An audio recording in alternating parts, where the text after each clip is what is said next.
Do you have a paranormal encounter you'd like to share with us? Send us an email with your story for a chance of it being featured on Weird World. Sometimes a whole family can be involved in strange, haunting events which can range from creepy mysterious to terrifying. Here, 3 Weird World viewers relate their quirky family experiences. Resident Spirits. Carl is 56 years old and from Hull in East Yorkshire, England. As a young boy growing up, he had 5 brothers in a family with very psychic parents. As they had only 2 active bedrooms because of a constant damp problem, at night his 3 eldest brothers would be in one bedroom, while his mum Shirley, dad Norman, and the 3 youngest children would be in their room. As one of the youngest, Carl would hear his parents talking to spirits using an unusual method of communication. They would hold hands and determine what the spirits were saying by finger movements. Sometimes the spirits would say just ordinary things, but at other times it was fascinating.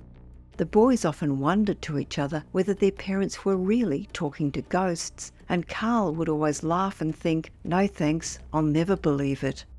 Some days, Carl came home from school at dinner time, and although his dad wasn't in, his mum would make him a sandwich.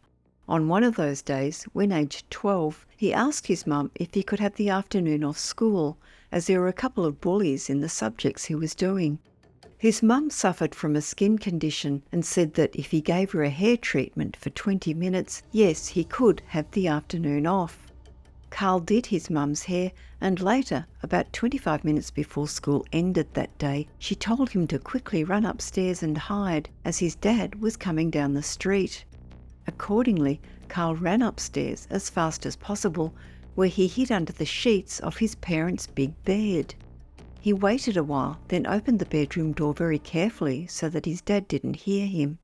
As he was closing the door, he saw that the sheets of his parents' bed were all twisted, and so decided to straighten them to their former neatness. He then carefully shut the door and walked downstairs very quietly, where he opened the front door and shut it again.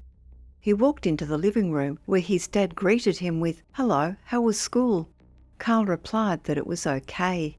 About 5 minutes later, his dad said to him, "Carl, go upstairs, and on my pillow you will see a bottle of wine the spirits have left for your mum's birthday." Carl was just about to say, "Oh, there's nothing on the bed," aware that he had just straightened it.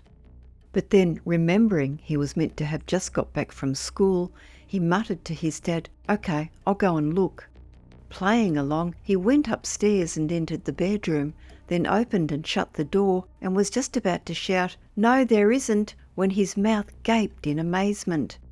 There on the bed that he'd just straightened not 5 minutes earlier was a bottle of red wine. He was shaking as he took it to his dad, who said thanks. Ever since then, Carl did believe that there are such things as ghosts. About 6 years later, in that same bedroom, it was Carl's last night at home, as he and his girlfriend, who were expecting their first child, were moving into their very own home the next day. At about 11 p.m, Carl got up to go to the toilet, and as he did, he saw a ghost with beautiful blonde wavy hair smile at him and then go right through him. The family dog was barking loudly, and his girlfriend said, "Did you just see that?" Nervously, Carl replied, "Yes, what did you see?" His girlfriend, trying to calm the dog, said, "It was a ghost. She walked straight through you." Carl actually felt sad to leave his spooky family home the day after. No Bob.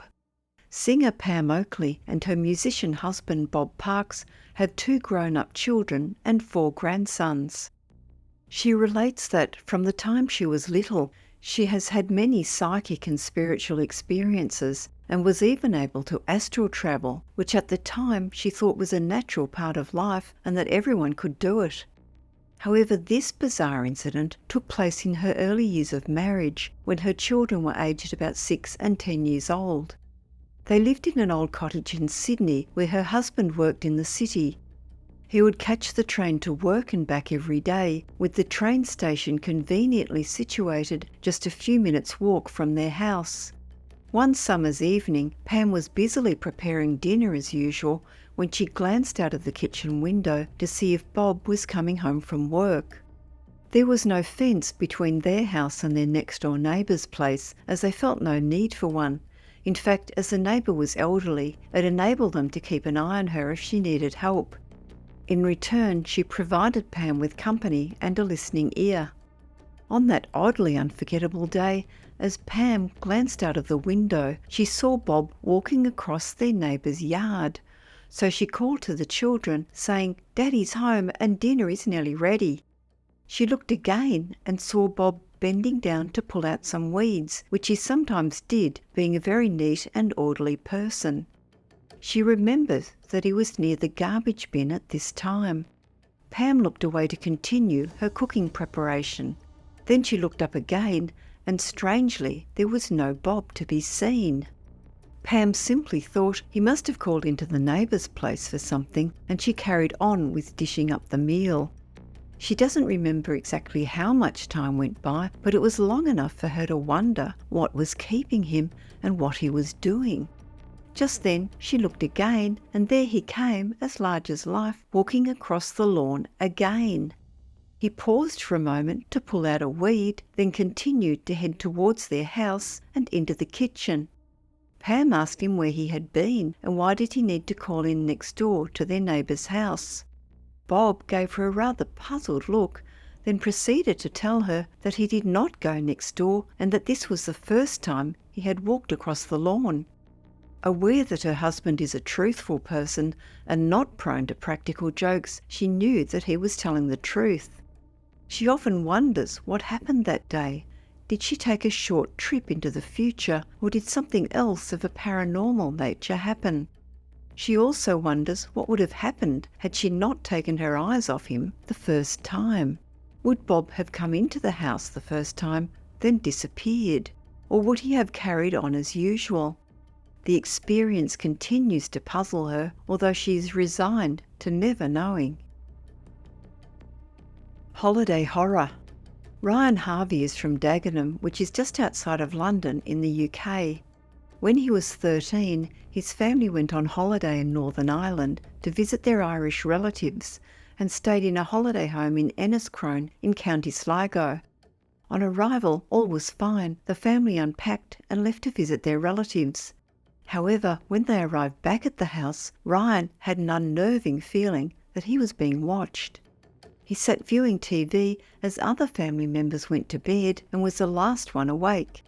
His feeling of being watched became more and more intense, and the temperature in the house became extremely cold.